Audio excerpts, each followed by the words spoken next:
ఆంధ్రప్రదేశ్ రాష్ట్రంలో కానీ ఇంకా వేరే రాష్ట్రాలలో కానీ విద్యార్థులు టీచర్లపైన ఉపాధ్యాయులపైన ఒక గౌరవం ఉండాలి. టీచర్లు ఉపాధ్యాయులు పిల్లలను తమ బిడ్డల్లాగా చూసుకోవాలి. మానసికంగా ఇబ్బందులు గురి చేసే విధంగా ఎప్పటికీ టీచర్లు పిల్లలను ఇబ్బందులు గురి చేయకూడదు.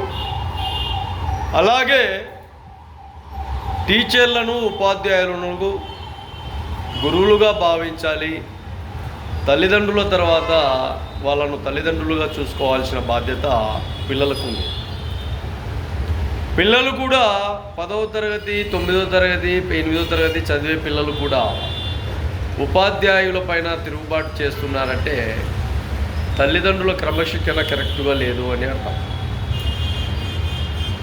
తల్లిదండ్రులు ఒకవేళ టీచర్లు పొరపాటుగా మాట్లాడితే వెంటనే తదితర టీచర్లకు కూడా మనం ఫిర్యాదు చేయాల్సిన బాధ్యత మనకుంది. అలాగే తల్లిదండ్రులను తీసుకెళ్ళి హెడ్ మాస్టర్ గారితో మాట్లాడించి తదుపరి ఇలాంటి తప్పులు జరగకుండా చూసుకోవాల్సిన బాధ్యత స్కూల్ పైన ఉంది. ఎక్కడ కూడా ఇబ్బందులు గురి కాకండి దయచేసి. వయసు 40-50 ఏళ్ళు వచ్చిన ఉపాధ్యాయులు మీకు ఒక తల్లిదండ్రుల కంటే గొప్ప. వాళ్ళు ఈరోజు ఆ చదువు విద్యా విధానం వల్ల మీరు ఉన్నత స్థాయికి వెళ్ళడము, ఉన్నత స్థితిగతులతో మీరు మార్చుకోవడం జరుగుతుంది. 10వ తరగతి అంటే ఒక పవర్ఫుల్, 10వ తరగతి అంటే ఒక బలమైన విధానం. 10వ తరగతి అంటే ఈ ప్రపంచంలో చదువుకు సంబంధించిన విషయంలో మొట్టమొదటి నువ్వు వేసే ఒక పునాది. అలాంటి ఒక పునాది మేడల్ కట్టుకోవాల్సిన బాధ్యత, మేడల్ను ఏర్పాటు చేసుకోవాల్సిన బాధ్యత, ఈ చదువు సంస్కారం విద్యా విధానం బుద్ధులు మలుచుకోవాల్సిన బాధ్యత స్టూడెంట్. ఈ విధానాలు అమలు చేసుకోవాలి.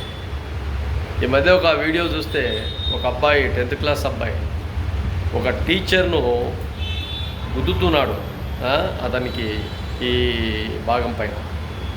ఇది చాలా పద్ధతి కాదు, బాగా గుర్తుపెట్టుకోండి. కొంతమంది పిల్లలను చిన్న పిల్లలను టీచర్లు చావు బాగుతున్నారు. ఇవి కూడా కరెక్ట్ కాదు.